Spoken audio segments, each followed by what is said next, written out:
Okay, hello ladies and gentlemen, Forrest over here, and welcome back to another reading stream. Today, as you can tell from the title, I will be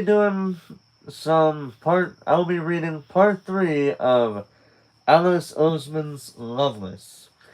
For those of you that is not up to speed with this book, or if you prefer not to, or if you just want to be here, but to recap for people, so our main character, Georgia War, uh, is still trying to find out about herself. But she is now feeling that she could be, what Sunil, her, uh, her, uh, college parent, I think they called it, something like that, um, told her about asexual and aromantic.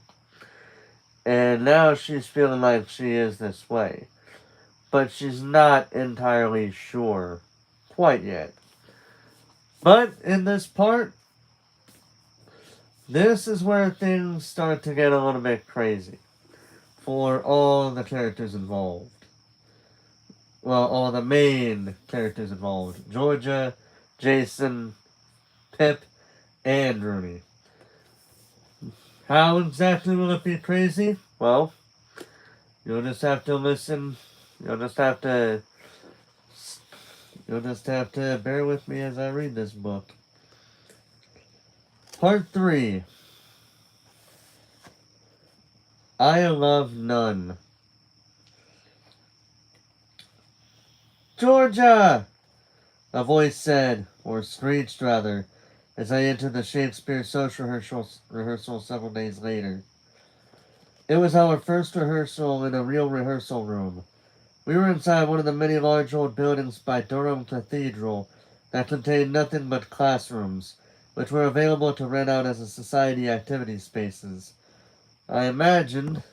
Hold on, let me make sure I got this set up where I can see the whole chat. Right.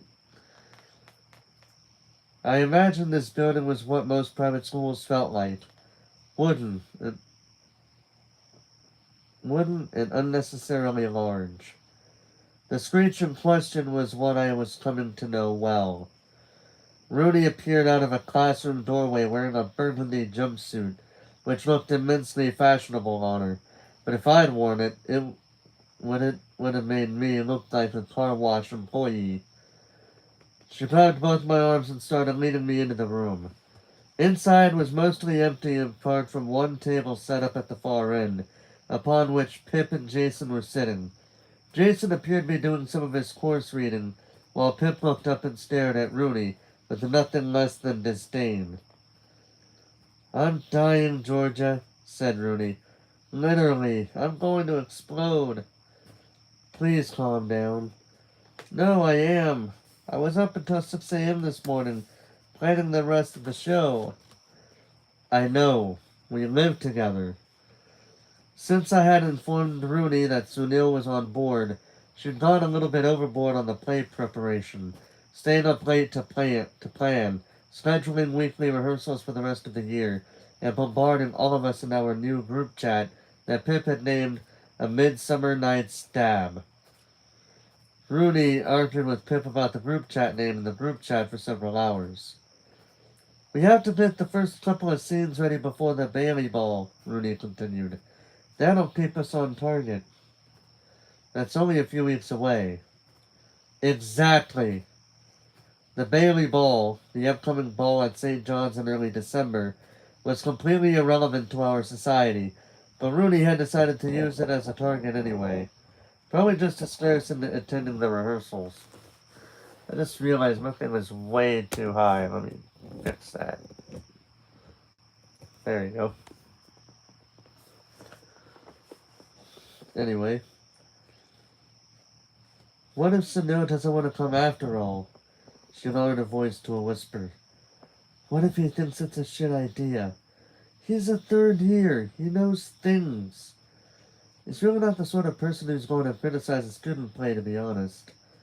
It was then that Sunil entered the room, wearing dark chinos with a red stripe on each side, a tight polo, and a denim jacket.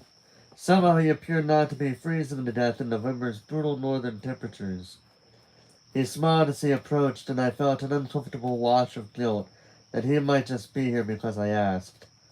Pip and Jason joined us to say hi.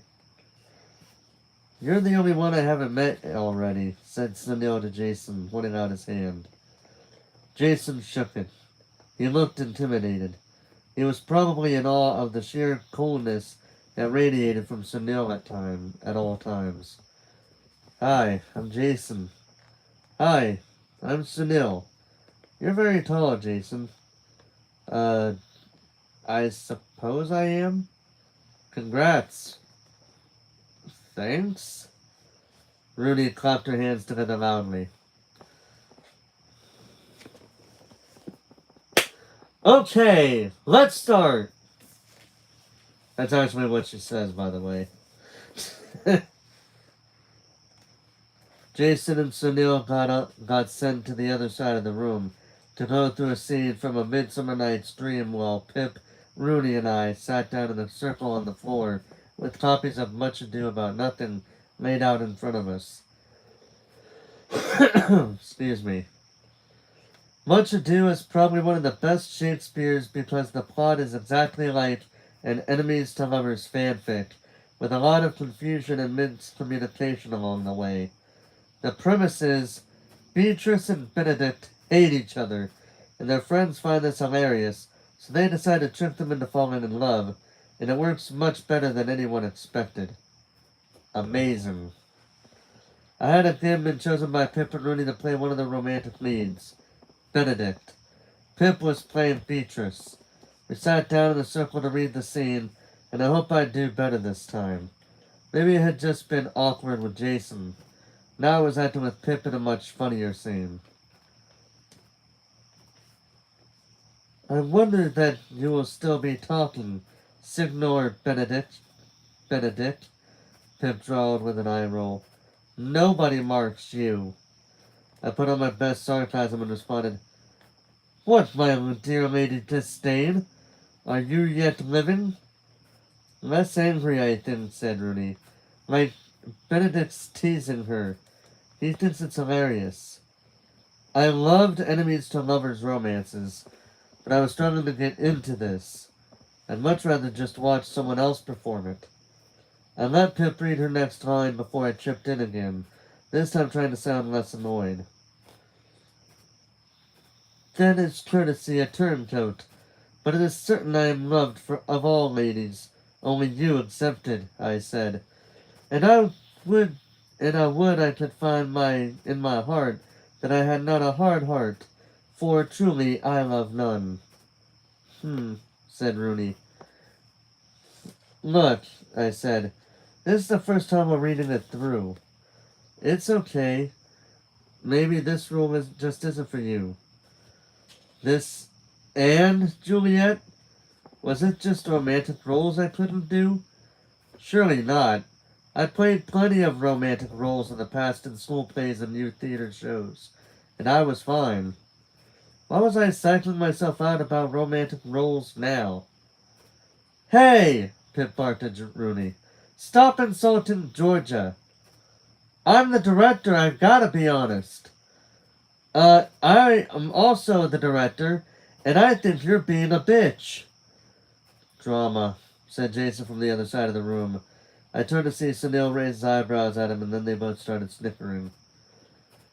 "If you think Georgia is so shit," said Pip. "That's not what she said, but okay," I said. "And let me see you do it better, Rooney Bach.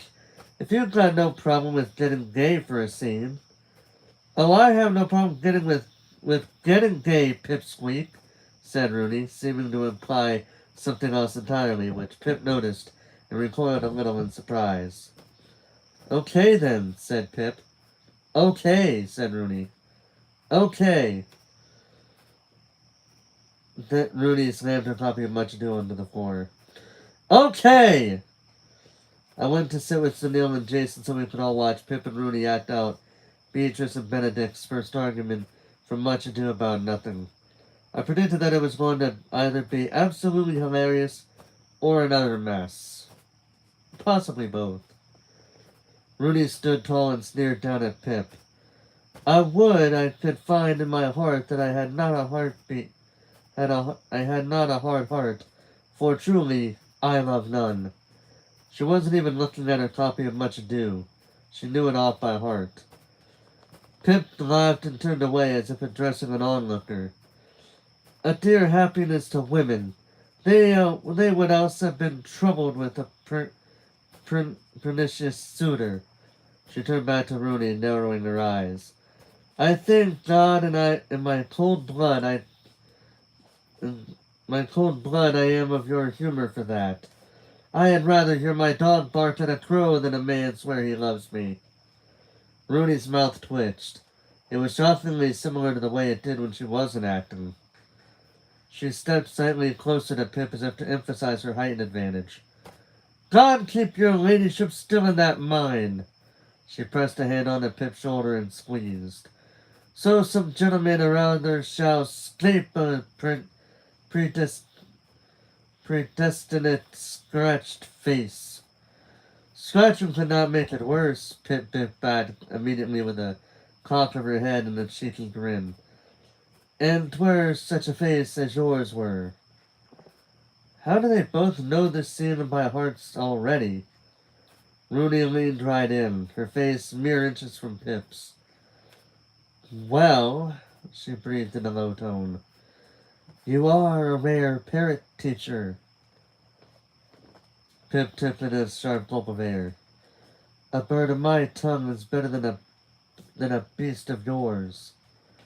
And Rooney, the absolute maniac, let her eyes drop down to Pip's mouth. I would my horse have the speed of your tongue, she murmured, and so good and continuer. Excuse me. The silence that followed was earth-shattering. Jason, Sunil, and I just stared, entranced. The air in the room was beyond electric. It was on fire. We waited for the moment to end, and it was Pip who finally broke. She wrenched herself out of the moment, red-faced. And that's how it's done, kids, she said with a bow. We clapped. Rooney turned away and started fixing her ponytail, oddly quiet. So you two are going to play Benedict and Beatrice, right? Said Jason. Pip shot a glance at me. Well, if Georgia doesn't mind. No, of course not, I said. It was great. Perhaps a little too great, if the flush on Pip's cheeks was anything to go by. What? Said Pip, looking back to Rooney, who was still busying herself with pulling out and retying her ponytail. Was the scene too sexy for you? Nothing's too sexy for me, she shot back. But she didn't turn round. She was hiding. Pip smirked. I could tell she felt like she'd won.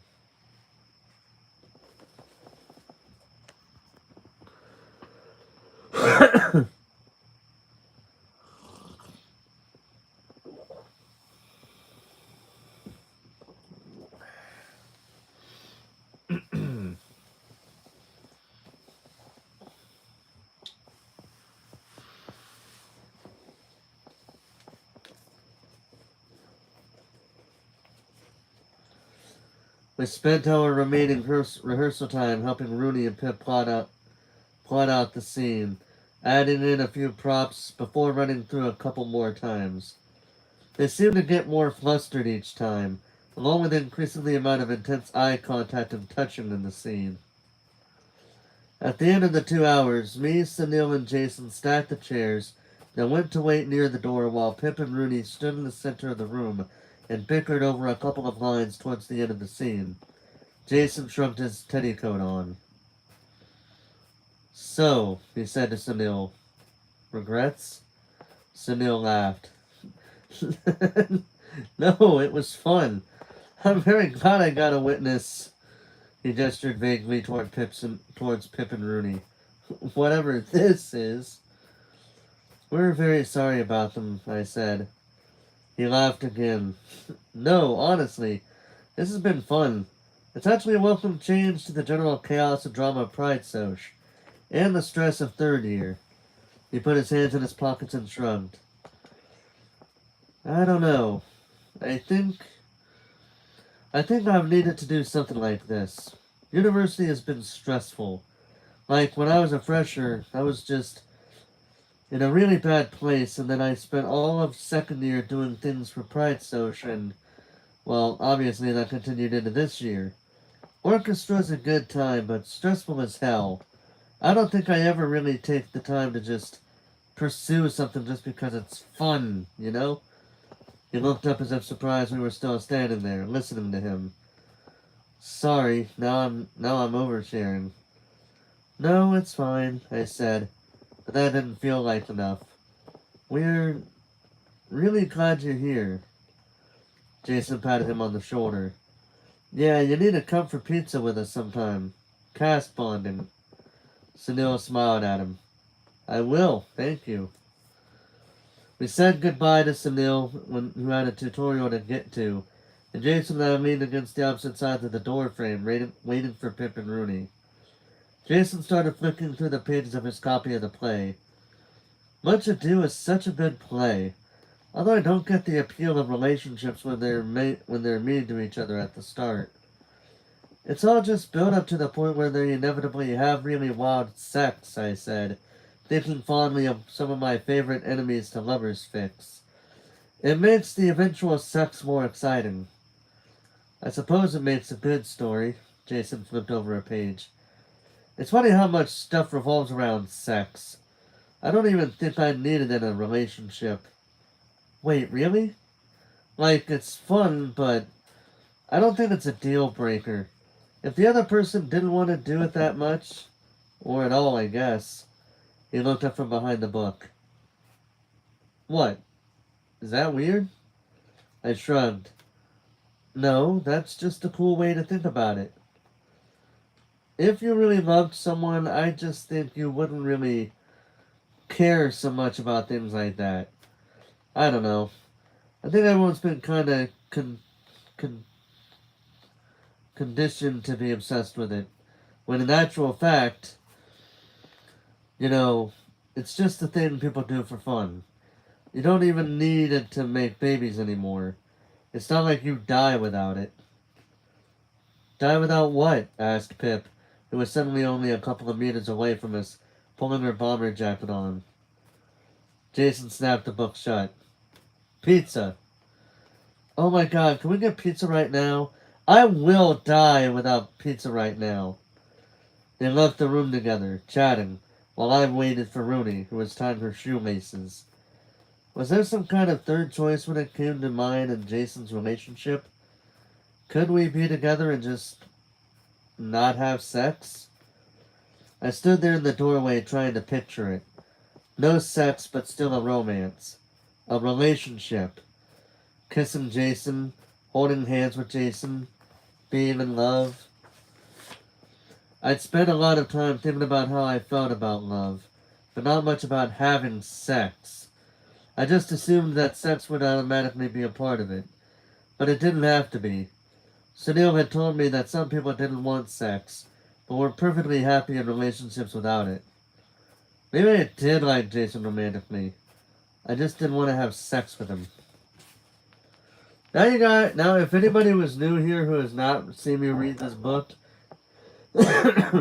now you understand why it's PG-13. Because while they're not explicitly talking about sex, they talk about it so much that I don't think it'd be worth. I think we've gone past the point of a PG rating.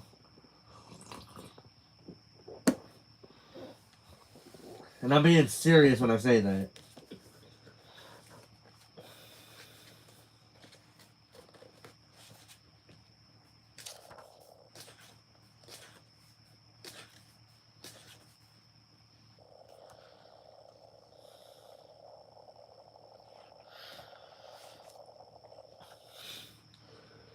And speaking of PG-13 rated stuff, wank fantasy.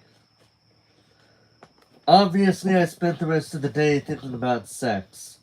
Not even in a fun way, just in a confused way. I hadn't given much thought to how I felt about sex until the prom after party.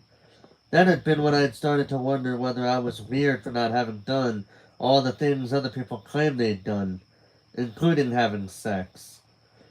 We all know that the concept of virginity is dumb as hell and invented by misogynists, but that didn't stop me feeling like I was, essentially, missing out on something really great. But was I missing out? Sunil said he felt indifferent about sex. I never heard anyone talk about sex like that before. Like it was a takeaway cuisine you thought was okay, but you wouldn't personally choose it. All I'd thought about sex so far was shame for not having had it. That night, in bed, I decided I needed to talk to someone who actually knew a bit about it. Rooney. I rolled over to face her across the room. She was typing on her MacBook, most of her body concealed by her duvet.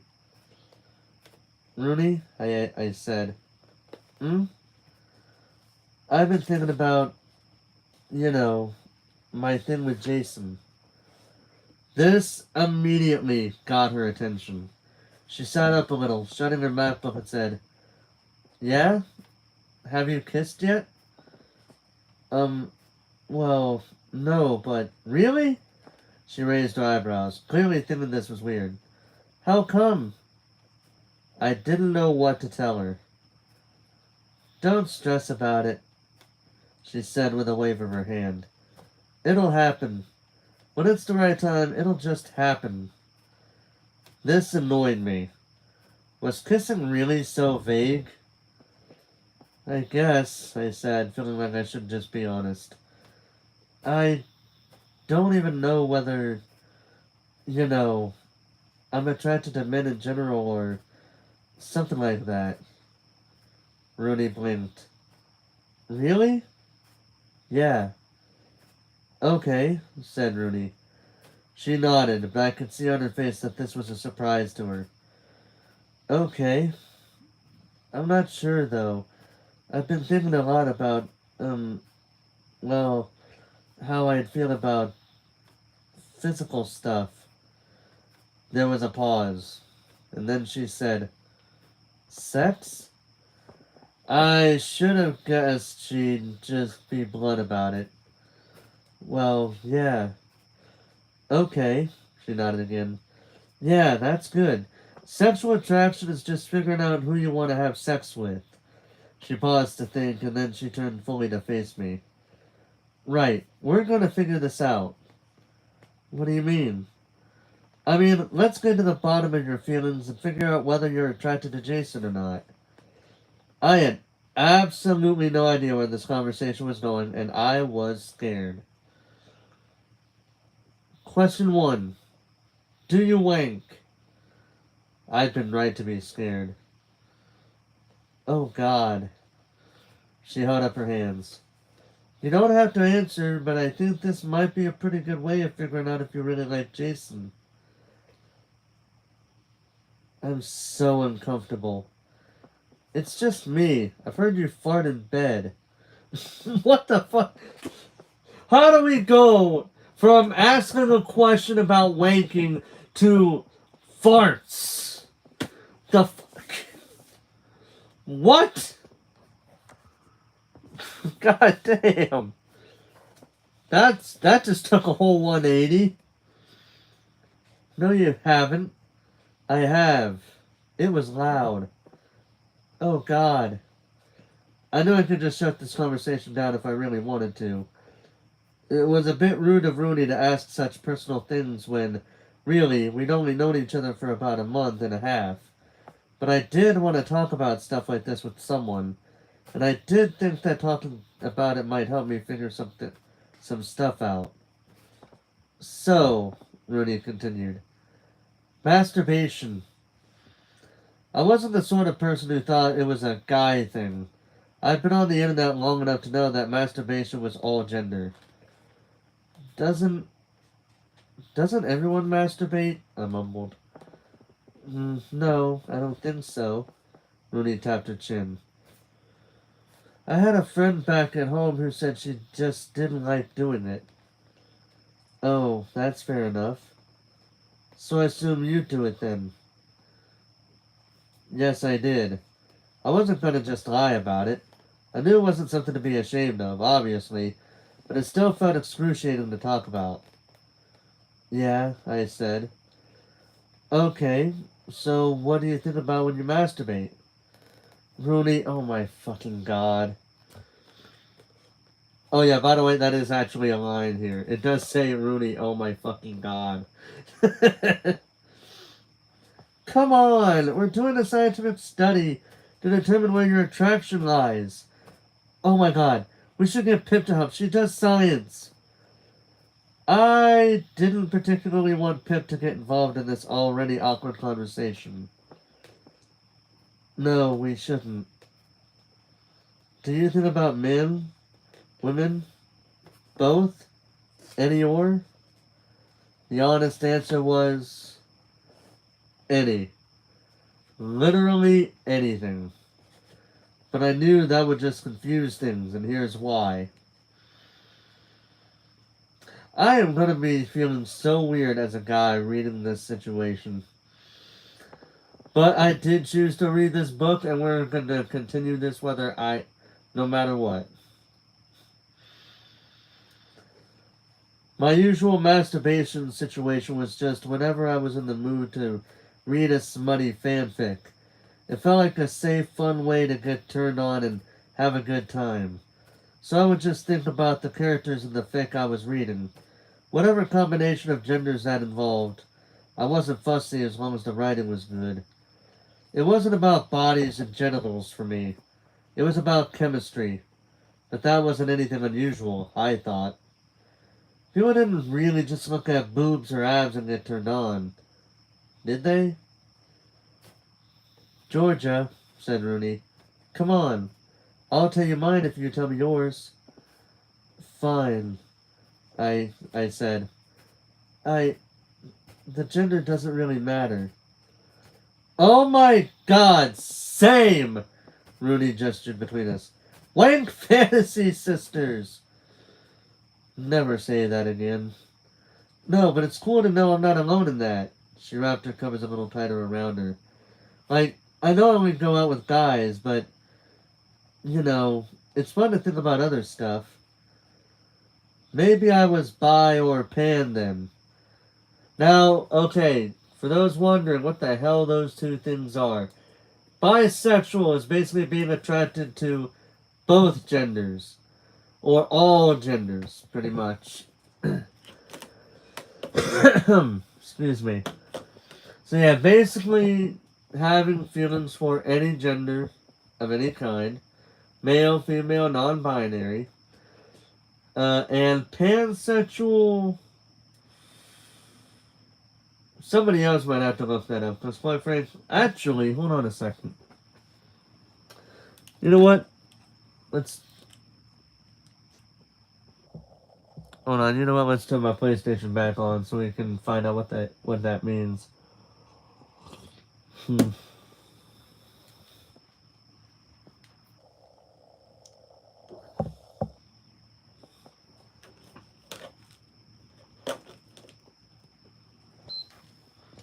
Hold on. We are going to find out about this before we move on, because I want people to understand what they mean. I already know what bisexual means. I already know what bisexual means because goodness knows how many times I have heard of that before. Hey, WWE 2K24 is finished updating. Nice.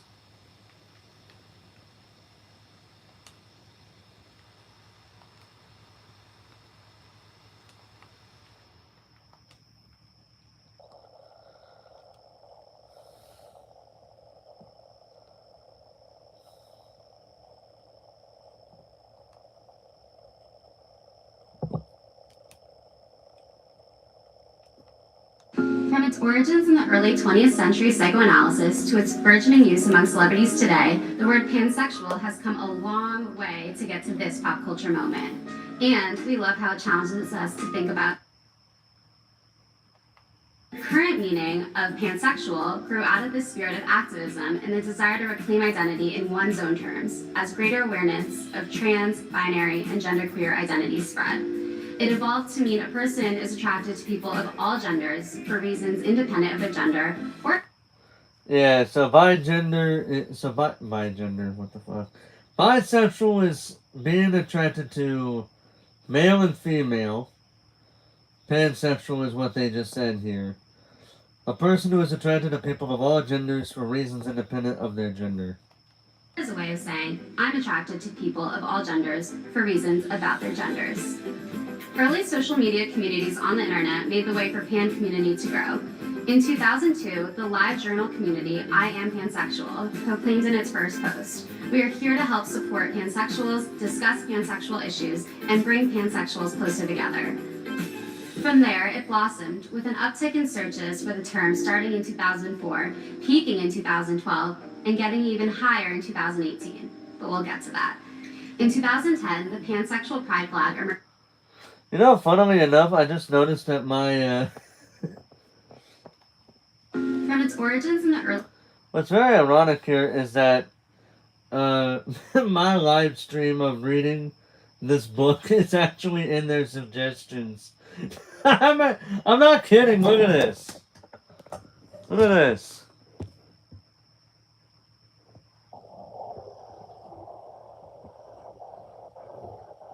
I'm not kidding. See?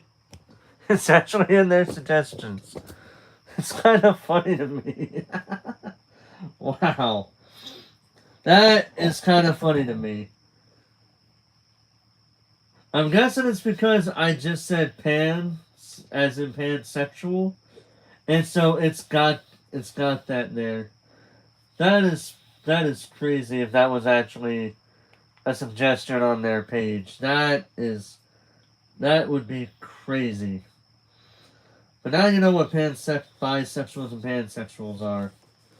We are moving on.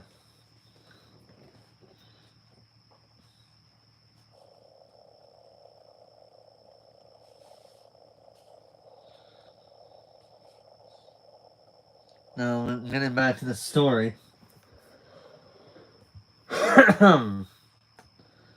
Maybe I was bi or pan then. Maybe we both were. If gender didn't matter to us, that would make sense, right?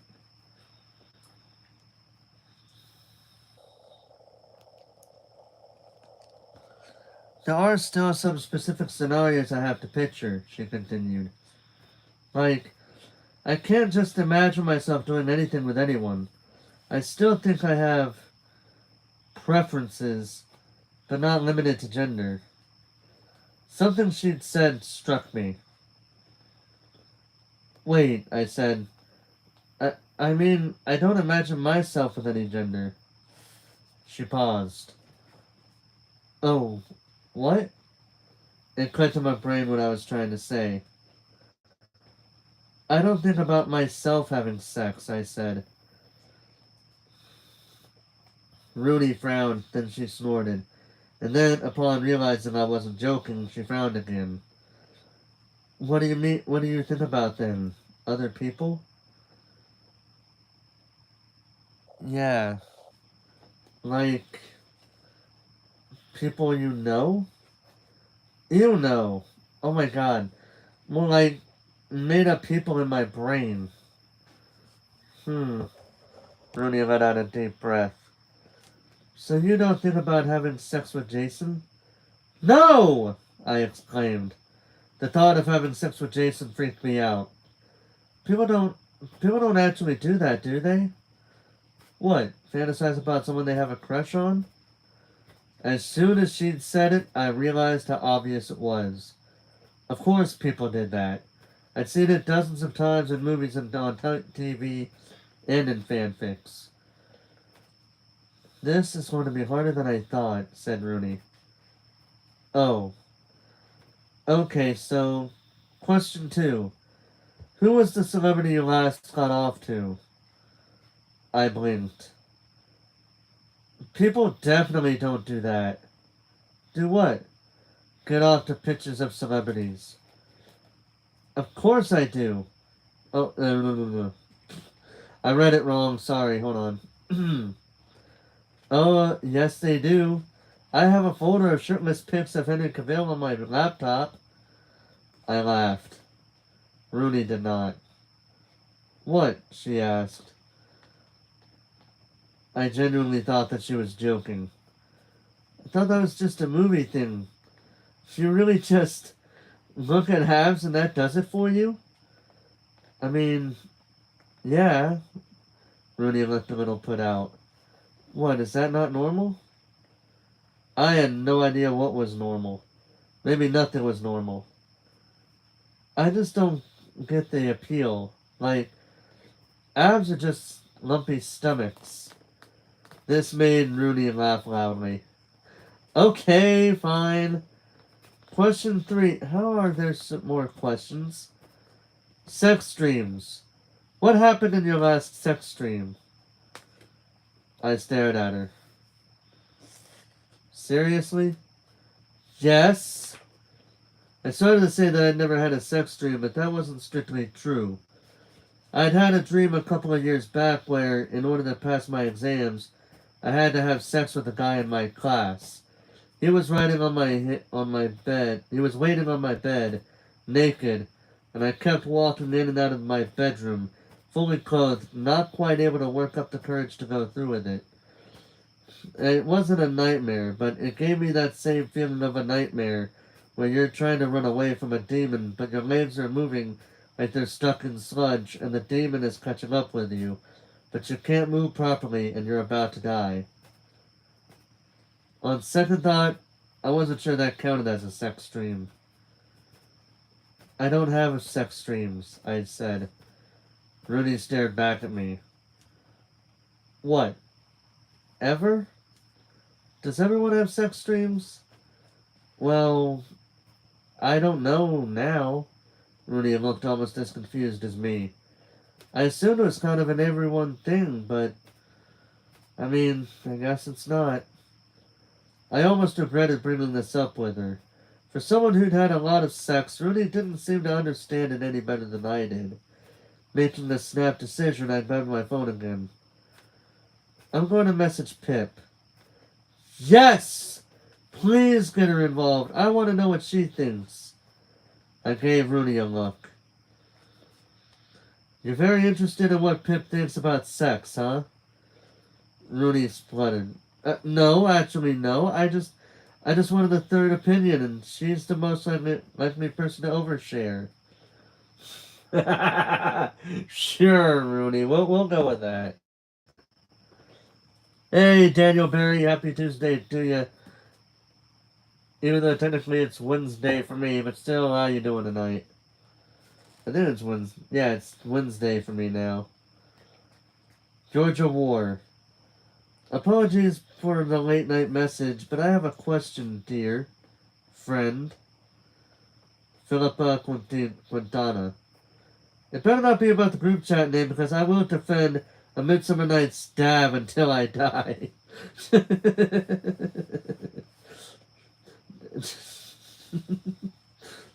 Already making assumptions, so alright. Georgia War. I respect the dab. It's not about that. So, me and Rooney are having a conversation about sex right now. Philippa Quintana. Ooh, okay, I'm in. Damn, that was quick. Georgia War. My question is, do you have sex dreams? Philippa Quintana. Well, wow. Georgia War. You don't have to answer if it's too personal. But I also have seen you pee multiple times. We know each other probably too well by this point. For the record, Rooney is here and wants to know your answers. Philippa Quintana. Wow, hi, Rooney. Yeah, I've had sex dreams. Not like loads, but occasionally. I mean, that's pretty normal, right? She says she's had sex dreams, I said to Rooney. Ask her about masturbating, Rooney hissed from across the room. Rooney, it's for science! It's for science! Anybody who's thinking of Invader Zim like I just did, yeah, I hope I'm not alone with that. You know, it's for science. Science! Anyway. Getting back to the story at hand. Georgia War. And if so, with what gender? Ruby says that gender doesn't matter for her. Philippa Quintana. Jesus, Georgia, what is this conversation? Oh my god. Wait, Ruby thinks about being with girls? Georgia War. Yeah. Philippa Quintana. Okay. Okay, interesting. Well, firstly, yeah, I do think about myself. I don't know, what else would I think about? I guess unless you're literally just having a wank to porn. We're not gonna think about that. I'm not talking about this scene, what she's saying. I'm talking about something else. But even then, it's like at least a little bit about you and your fantasies, too. And obviously, I just think about girls. The thought of it being with a guy just disgusts me. I mean, I am very much a lesbian. We've established this. This is interesting, though. She says she does think about herself having sex, I said. Rooney nodded, though she'd started adjusting her hair so I couldn't read her expression. Yeah, I mean, that's what most people do, I think.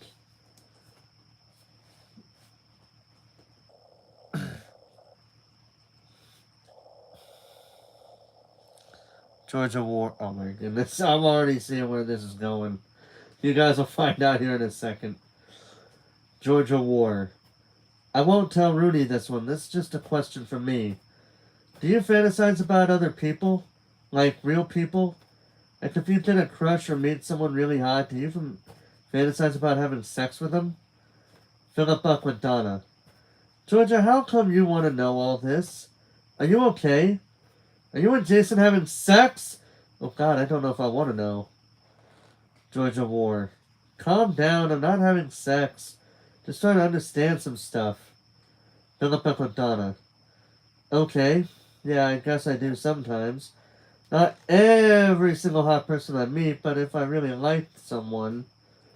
I mean, sometimes I just can't help it, I guess. What are you saying to her? Rooney asked. I was staring at my phone screen. And then I chucked it across my bed. This has to be a fucking joke, I blurted. Rooney paused. What?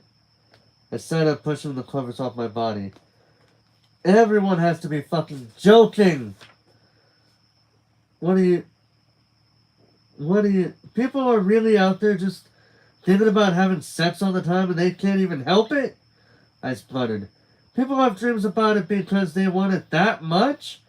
How the... I'm losing it. I thought all the movies were exaggerating, but you're all really out there just craving genitals and embarrassment. This has to be some kind of huge joke.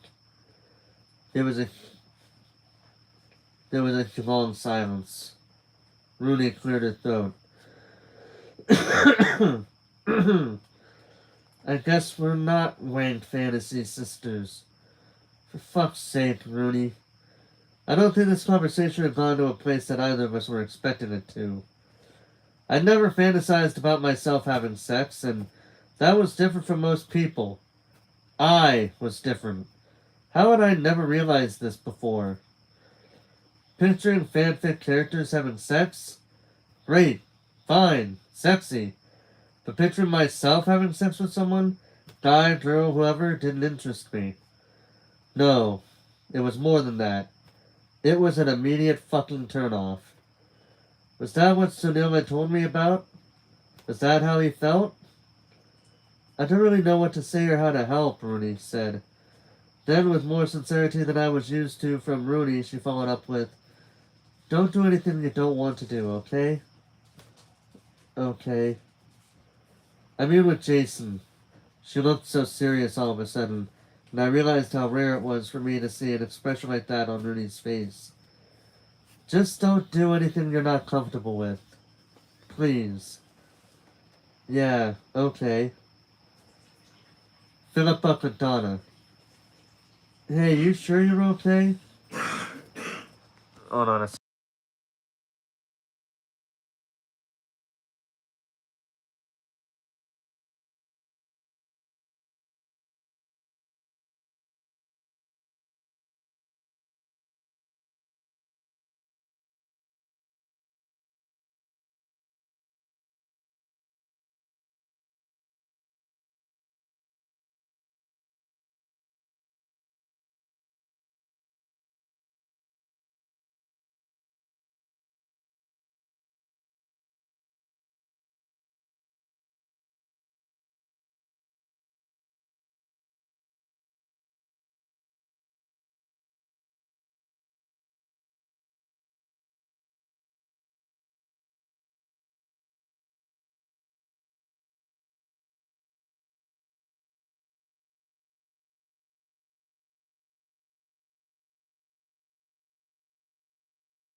Alright, I think we're good now. I remember was waking up. We're going back to the conversation that, the text conversation. Philip up with Donna. Hey, are you sure you're okay? This was a weird conversation. Georgia War. I'm okay. Sorry, this was weird. Philip up with Donna. I don't mind, I love weird. I hoped I helped. Georgia War. You did. You did.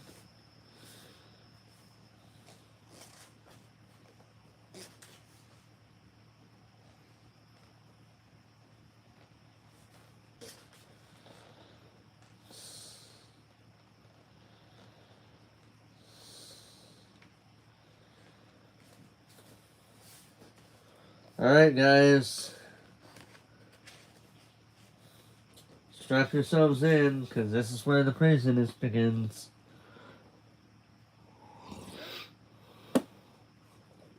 Are you ready? Well, ready or not, here it comes.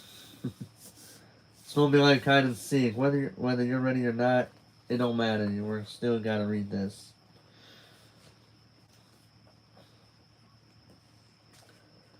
Countdown timer music. So, I guess this is properly a date then, I said to Jason over our pancakes. Our third date was at a pancake cafe. It was situated up a hill about a 10-minute walk out of Durham's town center, and was so tiny that I felt claustrophobic. That was probably why I was so uncomfortable, I reasoned. My statement seemed to fluster him for a moment, but eventually he cracked a smile. I guess it is. He'd made an effort today, just like I had. His hair was extra fluffy, and he was wearing a fashionable Adidas sweatshirt with his usual black jeans. Did the other 2 times count? I asked. I don't know. Maybe the second one? Yes, us getting kicked out of the cinema, the me getting a migraine does sound like a pretty good first date. One to tell the grandkids, I suppose. As soon as he said it, he looked very embarrassed, unsure whether this was an appropriate joke to make yet. I laughed to put him at ease. We ate our pancakes and talked. We talked about the play, about our courses, about the upcoming Bailey Ball, which I'd managed to scope Pip and Jason guest tickets to. We talked about politics and decorating our bedrooms, and the new Pokemon game that was coming out soon. God, it was easy to talk to Jason. For the record, you gotta remember, this book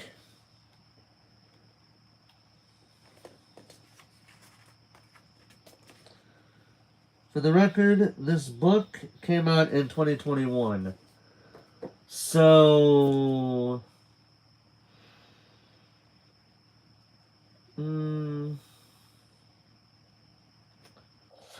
was there? There was a Pokemon game that came out in 2021, wasn't there?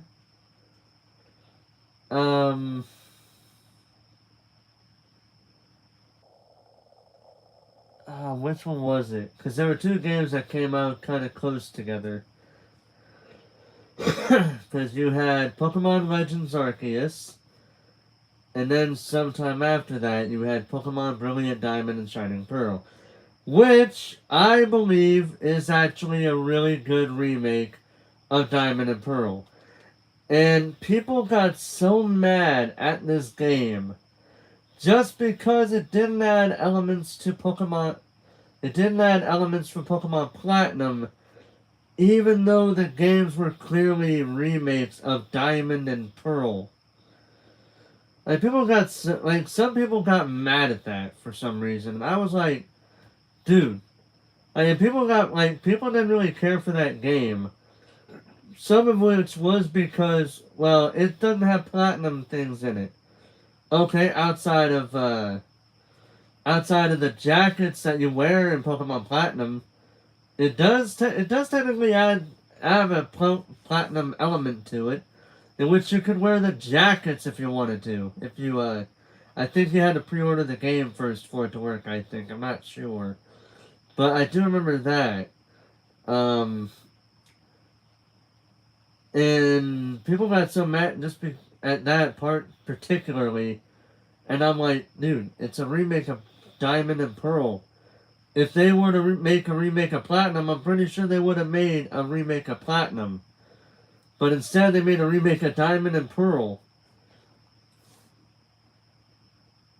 But yeah, people didn't like that for some reason. Then they were talking about the chibi characters, which I honestly thought was okay for what they were worth. You know, it was probably because we were so used up to that point to have more human-looking characters. Ever since the 3DS Pokemon games, Pokemon X and Y, Sun and Moon, and Ultra Sun and Ultra Moon, Sword and Shield, and Legends Arceus. Up to that point, we've had 5 Pokemon games with more realistic looking human characters. To that point, and people apparently just were so used to it they didn't like the chibi characters. But again, it's a remake of Diamond and Pearl. Of course they're going to use the chibi characters. They're going to remake it in every way possible like the original. Unless they wanted to add some extra stuff to it.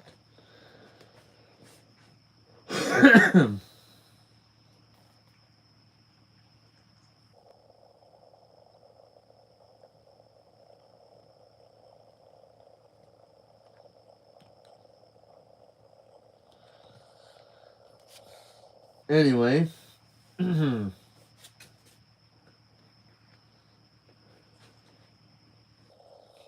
That was all it took to ease my doubts. To stop thinking about that conversation with Rudy and Pip. To forget about what Sunil had told me. Jason and I laughed about some little joke. And I thought, maybe it could work if I just tried one more time.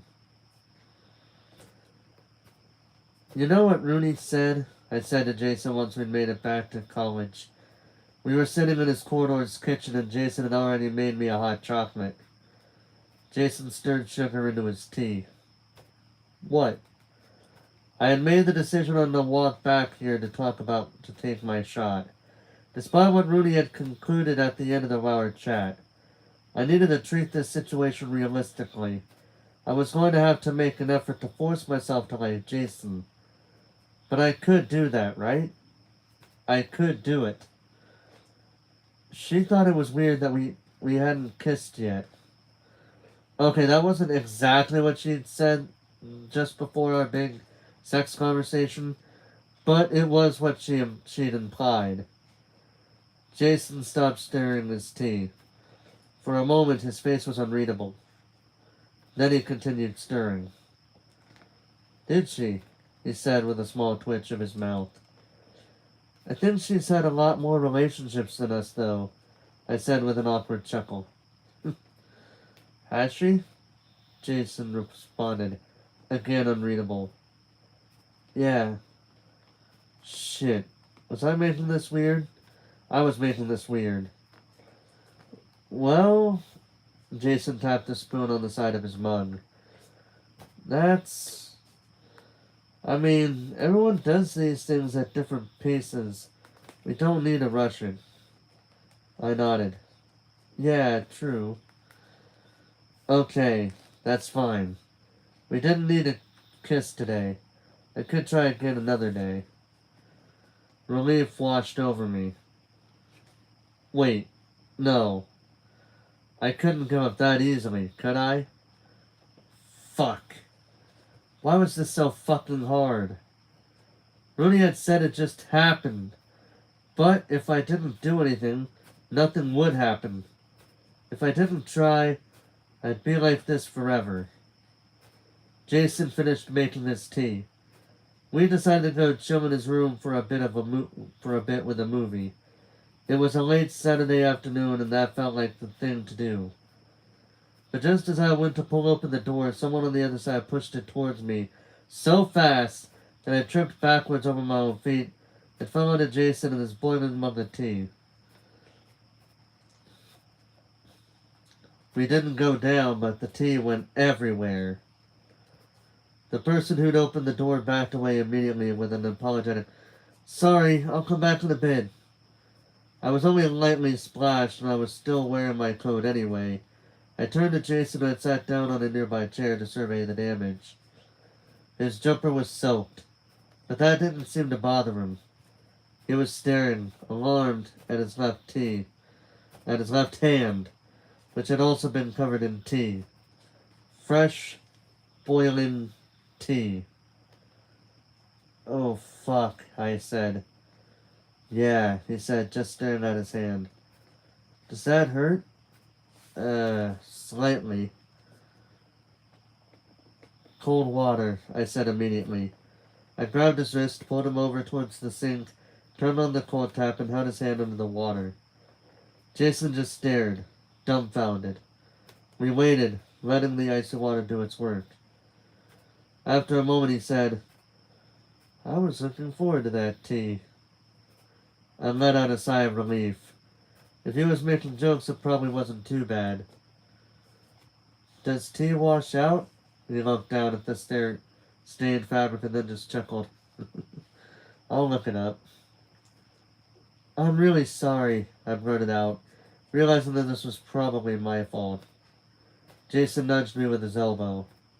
We were standing very close in front of the sink. It wasn't your fault. The guy who came in, he's in my corridor.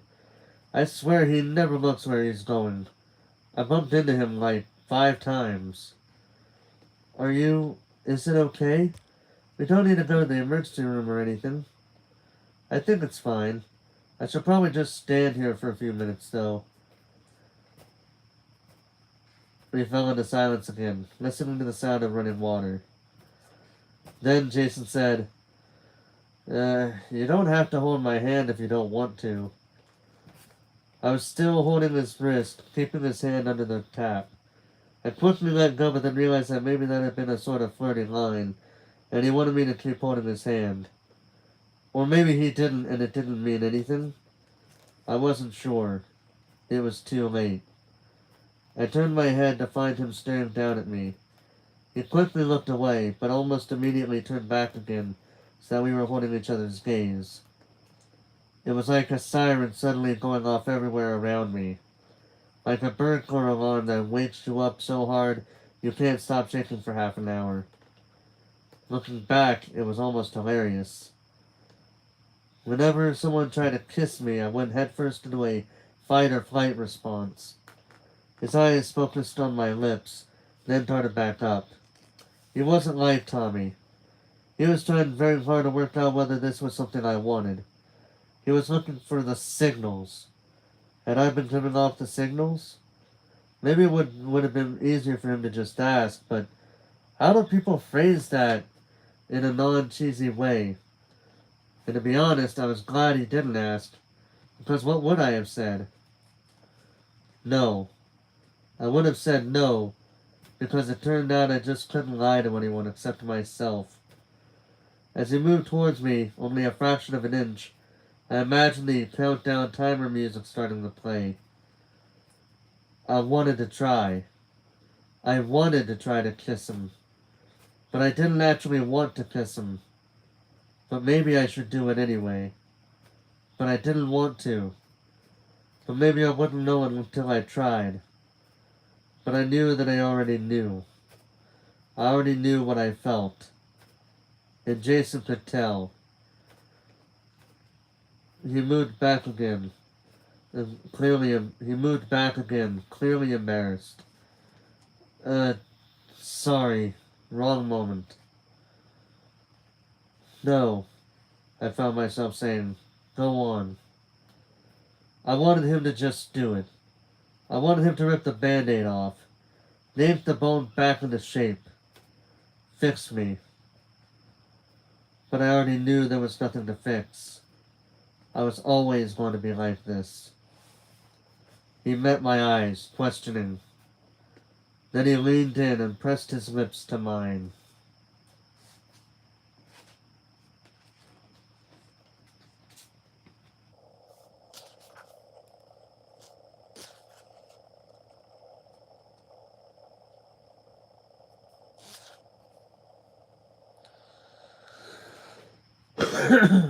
Excuse me.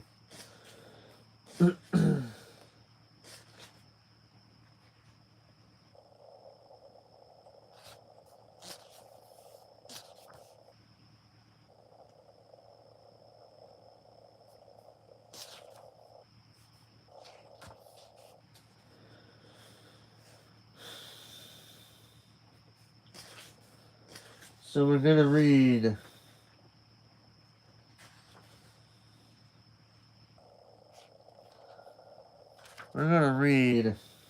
up to 2:15 because I feel like that would be a good stopping point for the night. I know this has only been an hour, but at the same time I don't want to read too much without feeling tired. So I do feel like this might be a good stopping point for now when we get there, but let's see what happens. Brainwashed. My first kiss was with Jason Farley Shaw in the November of my first year of university, standing in front of a college kitchen sink. As much of a romantic as I was, I hadn't given much thought to what my first kiss would be like. Looking back, that probably should have been an indicator of me not really wanting to kiss anyone, but years of film, music, TV, peer pressure, and my own craving for a big love story had brainwashed me into believing this was going to be something amazing as long as I gave it a shot. It was not amazing. In fact, I hated it. I think I would have felt less uncomfortable if someone had dared me to start sitting on public transport. It was not Jason's fault that it was not amazing. I didn't have anyone to compare him to, obviously, but objectively, he was perfectly fine at kissing. He didn't do too deep or forcefully. There was no teeth incidents or, God forbid, tongue. I knew what sorts of feelings kissing was supposed to bring up. I'd read hundreds, possibly thousands of fanfics by this point.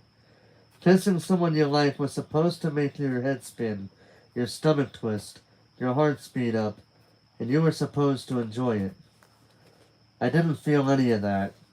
I just felt a deep, empty dread in the pit of my stomach. I hated how close he was. I hated the way his lips felt against mine. I hated the fact that he wanted to do this. It only lasted for a few seconds. But those were some very uncomfortable seconds for me. And from the look on his face, they were for him too. You look like that was terrible, I found myself saying. I didn't know what else to say but the truth at this point.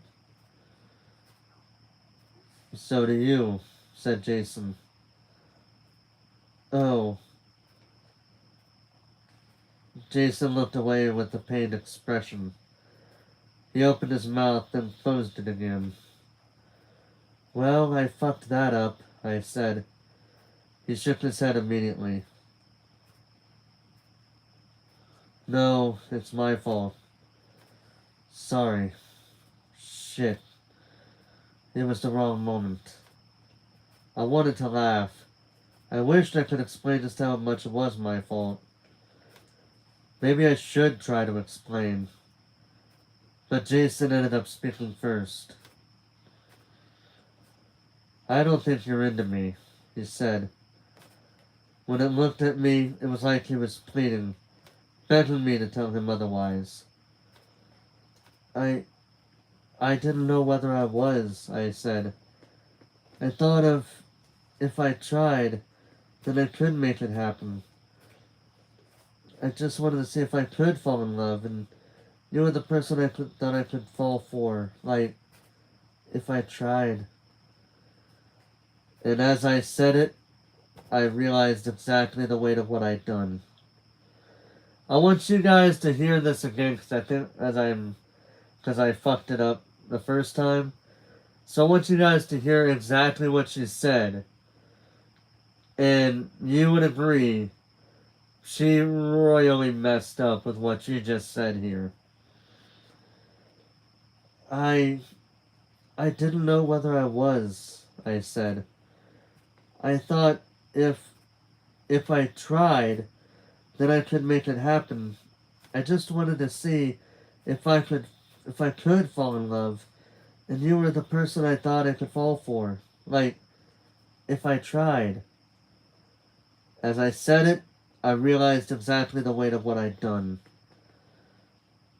You just used me as an experiment then, said Jason, looking away. Knowing full well that I really liked you. I didn't want to hurt you. Well, you did, he laughed. How did you think you were going to do that and not? I'm sorry, was all I could say. Fuck. Then he laughed a horrible, sad laugh. Why did you do this to me? Don't say that, I said hoarsely. Jason turned the tap off and studied his hand, comparing it with his other hand. It looked several shades redder than it should be. Okay. I think that's okay. Are you sure? Yeah. I might go and wrap it in something just to be safe. Oh. God, yeah, of course. I stood there awkwardly. Do you want me to come? No. Fuck. This was all going to shit. I'm really sorry, I said. Not sure whether I was apologizing for the burn or for the kiss. Both, probably. Jason was shaking his head. It almost seemed like he was annoyed with himself, but nothing that had happened this afternoon had been his fault.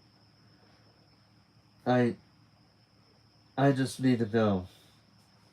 Jason headed for the door.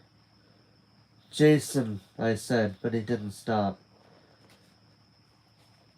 I'm just going to need you to leave me alone for a while, okay, Georgia? And then he was gone. Jason didn't deserve any of this. Jason had real feelings for me. He deserved someone who was actually able to reciprocate.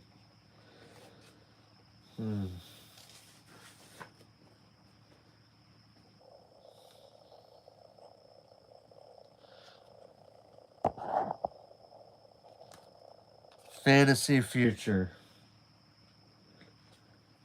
It wasn't just that I'd hurt Jason. It wasn't even having to accept that I was some kind of sexual orientation that barely anyone had heard of, that I would have to find some way to explain to my family and everyone else. It was knowing with absolute certainty that I was never ever going to fall in love with anybody. I had spent my whole life believing that romantic love was waiting for me, that one day I'd find it and I would be totally finally happy. But now I had to accept that it would never happen. None of it. No romance, no marriage, no sex. There were so many things that I would never do, would never even want to do or feel comfortable doing.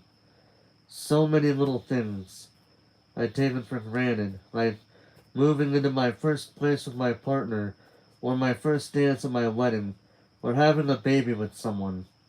Having someone to look after me when I'm sick, or watch TV with in the evenings, or going on a couple's holiday to Disneyland. And the worst part of it was, even though I longed for those things, I knew that they'd never make me happy anyway. The idea was beautiful, but the reality made me sick. How could I feel so sad about giving up these things that I did not actually want? I felt pathetic for getting sad about it. I felt guilty, knowing that there were people out there like me who were happy being like this. I felt like I was grieving. I was grieving this fake life, a fantasy future that I was never going to live. I had no idea what my life would be like now, and that scared me. God, that scared me so, so much.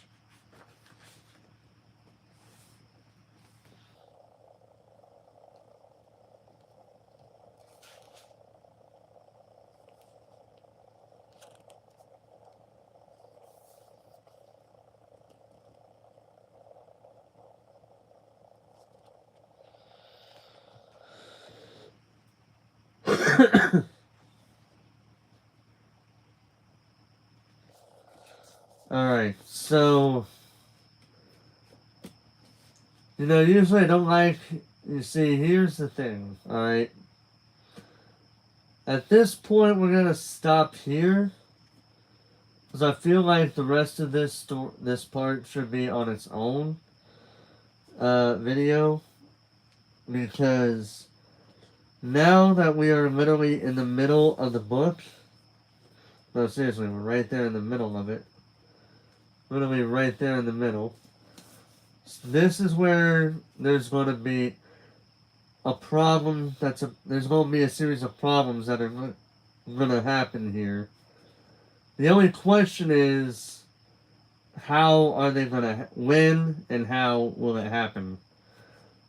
And even though you know it's going to end well, you don't know how it's going to end. How it's going to end.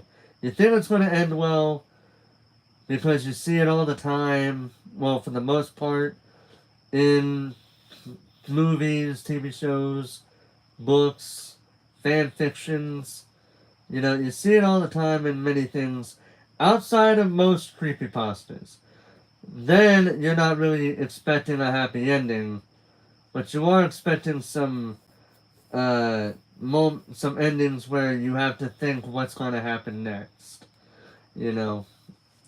But anyway, with that said, that is going to be it for me here tonight for the first half of part 3.